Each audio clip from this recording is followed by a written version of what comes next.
მოგესალმებით მეგობრებო, მე ვარ გიორგი და ეს არის არხი იდეა პორტალი. მინდა ორი სიტყვით შევეხო ბოლო ვიდეოებს, კერძოდ სერიალი რაც არის, ეგრეთ წოდებული სერიალი, სადაც სცენა და იდეა მემეკუთვნის და გამოყენებულია ხელოვნური ინტელექტი გახმოვანებისთვის, სურათების და ვიდეოების გენერირებისთვის. პირველ რიგში მადლობა ყველას, ვინც ინტერესით ადევნებდით თვალყურს. ვინც სპეციალურად გამოიწერეთ ჩემი არხი ამ სერიალისთვის, მე ვაკვირდებოდი სტატისტიკას. მინდა გითხრათ ამასთან დაკავშირებით ის, რომ ეს არხი არ არის მაგისთვის გაკუთვნილი, რომ სერიალები დაიდოს, ან მსგავსი კონტენტი. ამიტომ თუ მოხდება ის, რაზეც მე ხა შემდგომ ვილაპარაკებ ცოტა ხანში, თუ მოხდება ის, მომავალში აუცილებლად გავაკეთებ ცალკე არხს ამისთვის. და ამის შესახებ დავდებ აქაც რა თქმა უნდა. კიდევ ერთი რაც დასაწყისში მინდა ვთქვა არის ის, რომ რისთვის გავაკეთე ეს საერთოდ ამ არხზე მარტივი მიზეზი იყო, უბრალოდ ჩემი ერთ-ერთი პატარა ინტერესის სფეროა და ეს შანსი გამოჩნდა ამისი და ამ შანსს არ გაუშვებდი ხელიდან რა. რომ რაღაცა გახმოვანება ჭყალებში, თქმა უნდა, ბევრი ხარვეზებია, როგორც გახმოვანებაში, დღესდღეობით ხელოვნური ინტელექტის ამ მიმართულებებში, სურათის გენერაციაში და ასევე ვიდეოს გენერაციაში, მაგრამ რაღაც დონეზე ბევრი მუშაობით რაღაცის დამსგავსება შეიძლება. აი იმ რესურსებით, რა რესურსებითაც ეს დავიწყე შარშან შემოდგომაზე, იგივე რესურსებს ვიყენებდი ბოლო ეპიზოდამდე. მიუხედავად იმისა, რომ ბოლო 2-3 თვეში რაღაცები გაუმჯობესდა, შეიცვალა, მაგრამ ამ ყველაფერს სჭირდება ტესტირება. იმიტომ რომ როდესაც რაღაც სტილით, ანუ რაღაც სტრატეგიით აწყობ ხო ამას და ასევე შეზღუდული ხარ დროში და რესურსებში, სწრაფად გადართვა ესე მარტივად არ გამოდის. ეხლა რაც თავარია აქ, რისი თქმაც მინდა ის არის, რომ რეალურად იმედით ვარ განწყობილი მომავლისადმი ამ მიმართულებით, რომ ეს სისტემები, ეგრეთ წოდებული AI ხელსაწყოები უფრო დაიხვეწება ამ ხრივ. აი მაგალითად, ჩემი თვალსაზრისით იქნება ალბათ სტუდიოს ტიპის აპლიკაციები, რომელშიც ფაქტიურად მთლიანად შეგიძლია შექმნა ყველაფერი. ეს იქნება ერთსერიანი ფილმი თუ სერიალი. თავისი ადგილობრივი ტექსტის, თქვათ, შესწორებით, თუნდაც სცენარის გენერაციით, იდეის მიწოდებით სცენარის გენერაციით, ასევე რამდენიმე წამიანი სცენებით, რომელიც შეგიძლია ისე დაარედაქტირო, რომ პრობლემა არ იყოს რაღაცების შეცვლის ან ხარვეზების გამოჩენის, ასევე მუსიკის დადებით, რომელზეც საავტორო უფლებების დაცულია და ასე შემდეგ, მოკლედ სრულყოფილად შეძლო რაღაცა ფილმის აწყობა. მე ესე წარმომიდგენია, იმდენად თეორიული და ლოგიკურია, რომ უკვე ეს გავლილი გვაქვს IT სფეროში კაცობრიობას და მალე ალბათ რა თქმა უნდა შესაძლებელი იქნება. მით უმეტეს რომ აი ახლა მაგალითად გაჩნდა ეგრეთ წოდებული საკმაოდ ძლავრი, ეგრეთ წოდებული ლოკალური მოდელები. იგივე Google-ისგან და სხვადასხვა მწარმოებლისგან AI სფეროში, ვინც იბრძვის ამ ეტაპზე გლობალურ ბაზარზე. ხო და მე მგონია, რომ ძალიან მარტივად შეიძლება მალე ალბათ წლის ბოლომდე მსგავსი სისტემები კინემატოგრაფიისთვის და ხელოვნების დარგში მოღვაწე არაპროფესიონალებისთვის აუცილებლად შეიქმნება. ეხლა მე აქ არ ვილაპარაკებ იქ შედარებას რეალურ ფილმთან, რეალურ მოდი მოკლედ ვიტყვი. ამაზე შემიძლია ცალკე ვიდეო გავაკეთო, მაგრამ მოკლედ ვიტყვი რა, ის სხვა მიმართულება, ეს სხვა მიმართულება. ერთმანეთს არ შეიძლება შეადარო. რეალური ფილმი, რეალური კინო, რეალური მუსიკა და ეს ყველაფერი სხვა მიმართულებაა. იქ სხვა შეფასების კრიტერიუმები უნდა იყოს და აქ სხვა მიმართულებაა. ეს ავიღოთ რომ მაგალითად რეალური ფილმი არის ფუნჯით ხატვა და ეს არის კომპიუტერში ხატვა რა და ესეთ უხეში შედარება რომ გავაკეთოთ. მეორე რაც მინდა ვთქვა და აქ მნიშვნელოვანი რაც არის ის რომ მნიშვნელოვანი რა, უბრალოდ აქცენტები რაზე მინდა გავამახვილო, არის ის რომ რატომ აკლია ერთი ეპიზოდი მეორე სეზონს. საქმე იმაშია რომ არის ერთი ეპიზოდი და ეს უკვე მთლიანად სცენარი დიდი ხნის წინ მაქვს დაწერილი. მოკლედ გეტყვით, სიტუაცია ეხება, იცით ვინც ნანახი გაქვთ ეს სერიალი, ფრანგი რადიოტექნიკოსი, მის ცოლს, ანუ ეპიზოდი იქნებოდა მის ცოლზე, სიტუაცია ხდება საფრანგეთში, პარიზში, არის ესეთი შეკრება მეცნიერების რაღაც სამიტის მსგავსია და ერთ-ერთ ალაფურშეძე ტრიალებს საზოგადოება და მათ შორის ეს ჩვენი ცნობილი რადიოტექნიკოსი და მისი მეუღლე ჰელენი და ამ შეკრებაზე იმყოფებიან ორი პიროვნება ყველასთან ერთად კიდევ არის ორი პიროვნება, ერთი რუსი, მეორე ჩინელი. ეს ის ჩინელია, რომელიც 2001 წლის სასტუმროს ინციდენტში გამოჩნდება, მიხვდებით ალბათ, იმიტომ რომ ეს მოვლენა ხდება 2000 წლის შემოდგომაზე და ისინი არიან მიწვეულები როგორც მეცნიერები, მაგრამ სინამდვილეში ერთიც და მეორეც არის აგენტი, რომელიც ნადირობენ აი ამ ჩანაწერზე. ზედაპირული ინფორმაცია აქვთ. და აქ მე გავშალე ეგრეთ წოდებული NLP-ს, რომ ნეიროლინგვისტური პროგრამირების თემა, რომ ეს აგენტები როგორ შეძლებენ და მიხვდნენ სად ატარებს ჰელენის მეუღლე ამ ჩანაწერს, სად ინახავს უпростоრედ და აი ის მომენტი დაკითხვის დროს თუ გახსოვთ ჰელენი ერთ-ერთ კითხვაზე რომ ჩაფიქრდება, სწორედ ეგ მომენტი ახსენდება, რომ მან სრულად უნებლიეთ გასცა მისი მეუღლის შესახებ ინფორმაცია, რომ მას ეს დისკი ჰქონდა ჩემოდანში და მუდმივად თან დაატარებდა. ეს არის გაშლილი მე იმ ეპიზოდში. ეხლა რატო არ მოხდა? საქმე იმაშია, რომ ეს მე იმ დროს, როცა მეორე თუ მესამე ეპიზოდი გავაკეთე, რატომღაც წარმოვიდგინე ისე ზედაპირულად, რომ ეს უნდა ყოფილიყო რაღაც ბოლოდან მეორე ან მესამე სეზონში. მაგრამ ყველაფერი ისე დალაგდა, რომ ვერ ჩავსვი რა, ვერ ჩავაკვეხე, რასაც ქვია ბოლო ეპიზოდებში, მაგრამ ეს თავისუფლად იმიტომ ამოვიღე ეს სერია, რომ სწორედ მაგიტომ რაც წეგან აღნიშნე, თუ შესაძლებელი გახდა უფრო სრულყოფილი და უფრო მძლავრი სისტემების შექმნა, მე გავაკეთებ პირველ და მეორე სეზონის სრულმეტრაჟიან ვარიანტს და იქ ჩავსვავ ამას ყველაფერს. როგორც სადღაც მეოთხე ეპიზოდი უწევს მეორე სეზონში, ანუ დაკითხვის ეპიზოდის შემდგომი ეპიზოდი უწევს ეგ. ასე რომ ეს თემაც მოვჩით. ხო, აქ მინდა ისიც თქვა, რომ დაახლოებით 2-3 სეზონის იდეა მაქვს, ძალიან საინტერესო რაღაცა იქნება და ძალიან საინტერესო სტრუქტურით დავალაგებ. სპოილერებს ვერ მოგცემთ ჯერ, მაგრამ იქნება განსხვავებული იმისგან, რაც პირველ და მეორე სეზონშია. მაგრამ ნახოთ მოკლედ მომავალში რაც იქნება. ხო, კიდევ ერთი თემა პერსონაჟები და მოვლენები, რა თქმა უნდა, არც ერთი არის პროტოტიპები, რომელთაგან ელემენტები აღებული, მაგრამ ყველა პერსონაჟი და ყველა მოვლენა არის ჰიბრიდი, როგორც რეალურისა ასევე ფანტაზიისა, ასევე ლოგიკურისა, რომელიც სცენამ თვითონ მოითხოვა. შემდეგი თემა კიდევ რასაც მინდა შევეხო, ორი სიტყვით, ეს არის ასევე ხარისხი.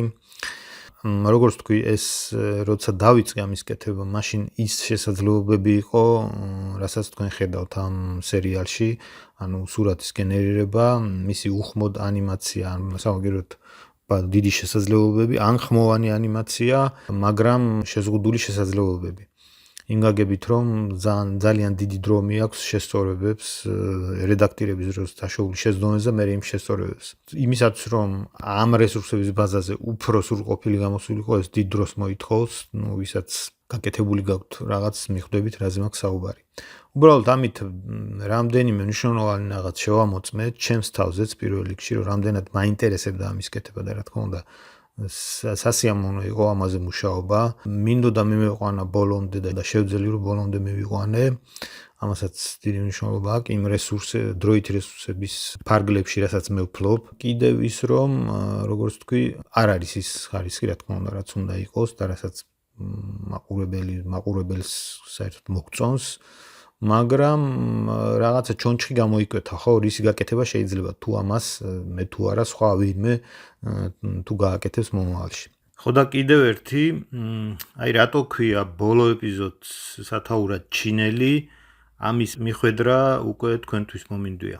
ერთი პატარა შენიშვნა კიდევ, შენიშვნა საკუთარ თავს, საერთოდ ასეთი ტიპის ნაწარმოებში ყოველთვის უპრიანია ხოლმე იყოს გამოგონილი გვარები.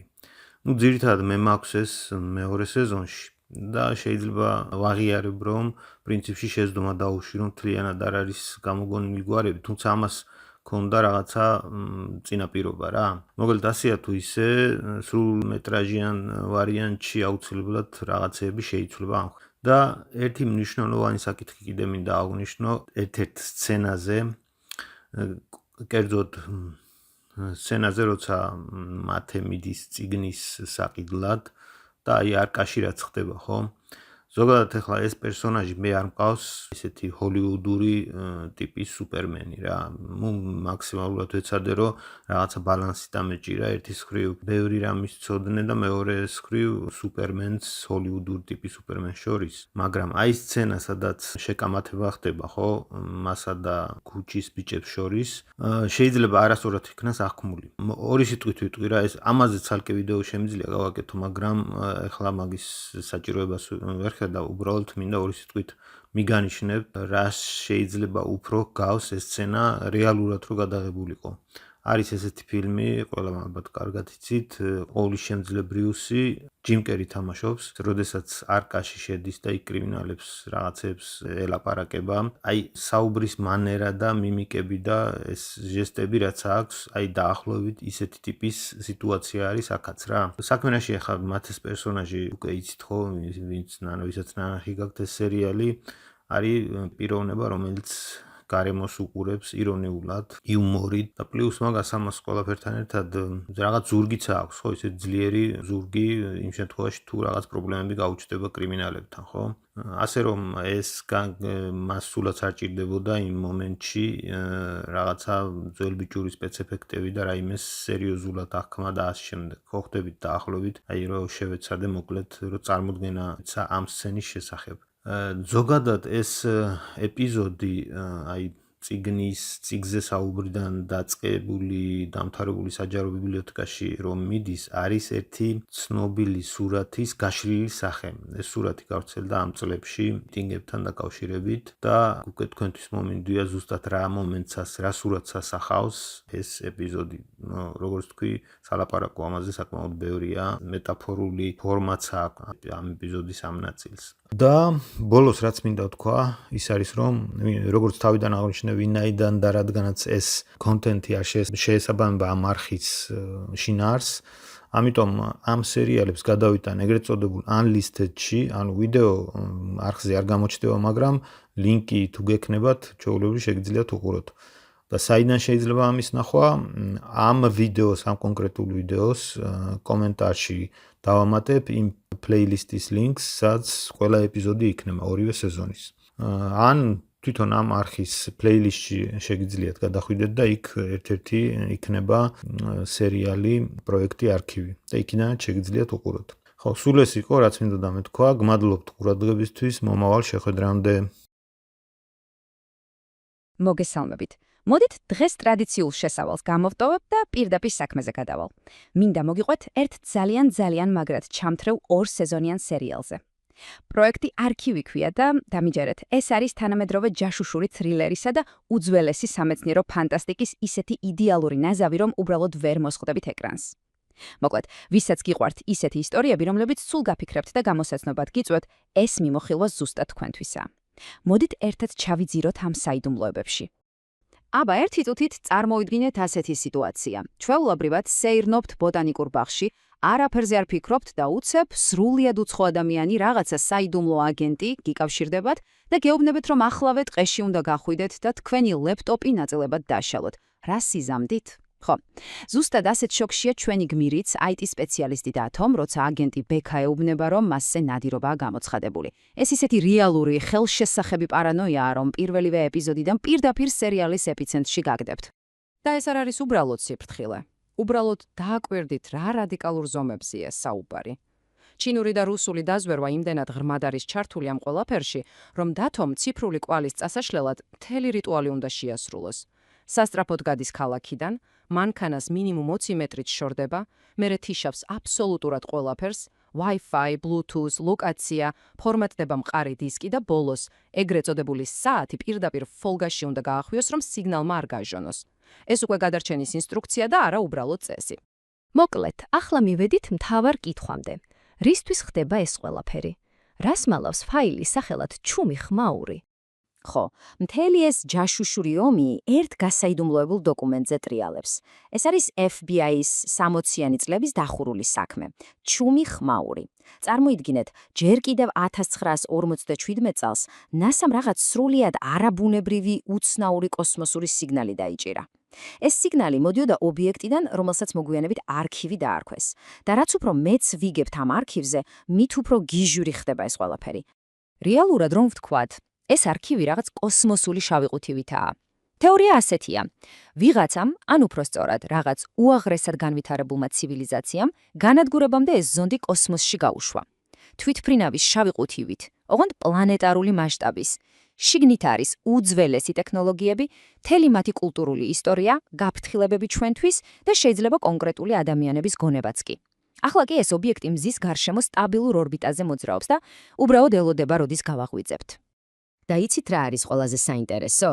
ის თუ როგორ ვცდილობთ ამის გაშიფროს დღეს. 80-იანი წლებში მეცნიერებმა ამ ზონდის დაზიანებული მაგნიტური ლენტიდან ლამის არაფერი, მხოლოდ პატარა ფრაგმენტი აღადგინეს. ახლა კი ეგრეთ წოდებული არქონის საიდუმლო ჯგუფი ხელოვნური ინტელექტის დახმარებით ცდილობს სრული სურათის დანახვას, მაგრამ უახლესი ტექნოლოგიების მიუხედავადაც კი ამ დროისთვის მხოლოდ 30%-ია აღდგენილი. წარმოიდგინეთ, უზარმაზარი 70% ისევ გაფუჩებულია და არავინ იცის რა იმალება იქ. ახლა კი მოდით ცოტახნით ლოკაცია შევიცვალოთ და ვმახოთ, როგორ უკავშირდება ეს გლობალური ამბავი 2001 წლის თბილისს. უბრალოდ ამ ქრონოლოგიაში შეხედეთ, რომ სერიალის მასშტაბი კარგად აღვიქვათ. ყველაფერი იწყება ძველი წელთაღრიცხვით 6000 წელს. მერე ვხვდებით 1957 წლის NASA-ს აღმოჩენაზე, 60-იანი წლების FBI-ის საქმეზე და უცებ ბუმ! 2001 წელი თბილისი იდუმალი ძარცვა სასტუმრო ივერიონში.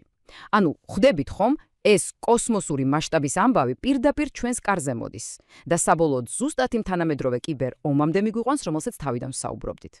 მოდით ზუსტად ამ 2001 წლის ძარცვას ჩაუღრმავდეთ. ფრანგი მეცნიერი ჟან ლორენი კარგავს ფოლადის კუდს, სადაც უმნიშვნელოვანესი მონაცემებით სავსე რადიაციისგან დაცული დისკია. მეორე მხრივ გვაქვს ჩინელი ხელოვნის მინგლუს ჩვენება, რომელიც ამტკიცებს, რომ ლიფტს აკეთებდა და შემთხვევით გაიგო, როგორ გეგმავდნენ რუსულენოვანი აგენტები ამ საქმეს. ვის უნდა დაუჯეროთ? როცა საქმე ასეთ ინფორმაციას ეხება, ყველა იტყუება და სიმართლის გარკვევა ძალიან რთულია. და აი აქ სერიალს შემოაქვს ისეთი ტვისტი, რომელიც ქართულ მაყურებელს განსაკუთრებით დაინტერესებს. როგორც ირკვევა, ეს მოპარული დისკი ქვეყნიდან საერთოდ არ გასულა.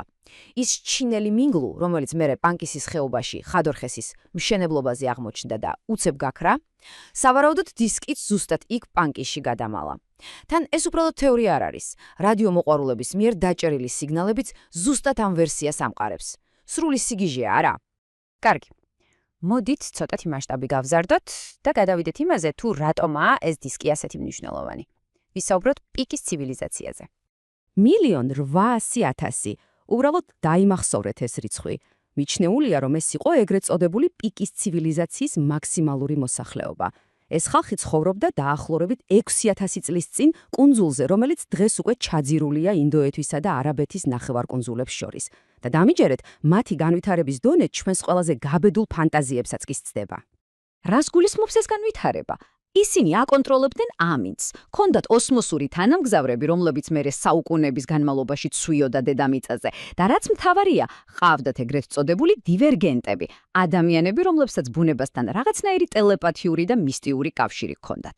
მაგრამ, როგორც ხშირად ხდება ხოლმე, ამ ევოლუციურმა ნახტომმა ისინი კოლაფსამდე, შიდა ომებამდე და საბოლოო ეკოლოგიურ კატასტროფამდე მიიყვანა. სწორედ ამიტომ დატოვეს არქივის ზონდიც. ამ კონტექსტში სერიალის ერთ-ერთი ყველაზე ბრძენი პერსონაჟი, წყემსი ბაბუტი ბაწარაიძემ ძალიან მაგარ რამეს ამბობს. ჯანმრთელ საზოგადოებაში მორალი წინ უნდა უსწრებდეს ძალას. ეს უბრალოდ ლამაზი ფრაზა არ არის. ეს არის პირდაპირი გაფრთხილება. წარმოიდგინეთ, რა მოხდება, თუ ეს წარმოუდგენელი ტექნოლოგია და ძალაუფლება ისეთი ადამიანების ხელში მოხდება, ვისაც მორალი საერთოდ არ გააჩნია. ეს ხომ პირდაპირ კატასტროფას ნიშნავს. და ზუსტად ამ საფრთხის გამო არსებობს საიდუმლო პროექტი სახელად მთის არწივი. მოკლედ რა ხდება ახლა? გლობალურმა ჩრდილოვანმა ორგანიზაციებმა შექმნეს ორბიტალური ევაკუაციის გეგმა. კი არ მოგესმათ ორბიტალური ევაკუაციის. გეგმაში შედის მთავარი ხომალდი სახელად ბარნი, რომელსაც 2 თვის სამყოფი რესურსები აქვს და პატარა მინი თანამგზავრები. როცა არქივი დედამიწას დაუბრუნდება და პლანეტაზე სრული აბსოლუტური ქაოსი დაიწყება, ეს არის ელიტის გადარჩენის უკანასკნელი შანსი კოსმოსში. მაგრამ და აი აქ იწყება ნამდვილი სახინელება. შეხედეთ ამ რიცხვს, 10,000, მხოლოდ 10,000 ადამიანი. ეს არის მაქსიმალური ლიმიტი, ვისი ევაკუაციაც არის დაგეგმილი. წარმოგიდგენიათ, მთელი პლანეტიდან მხოლოდ 10,000 კაცი? ახლა ალბათ ხვდებით, რამხელა დაუნდობელი ომი, ღალატი და სიცხლის ცხრა მიდის კულუარებში იმისთვის, რომ ხალხი ამ ელიტარულ სიაში მოხვდეს. და საბოლოოდ, მინდა ერთი მთავარი კითხვა დაგისვათ. როდესაც არქივი დაბრუნდება და ის აუცილებლად დაბრუნდება, შეძლებს კი კაცობრიობა ამხელა ძალაუფლებასთან და საიდუმლოებებთან გამკლავებას. პროექტი არქივი ისეთი სერიალია, სადაც ყოველი ახალი სერია წინა თეორიებს თავდაყირა აყენებს. აუცილებლად უნდა უყუროთ ორივე სეზონს, რადგან ეს მართლა გამორჩეული გამოცდილებაა. ძალიან დიდი მადლობა, რომ მიყურებდით. ჩვენ კი მომავალ მიმოხილვაში შევხვდებით.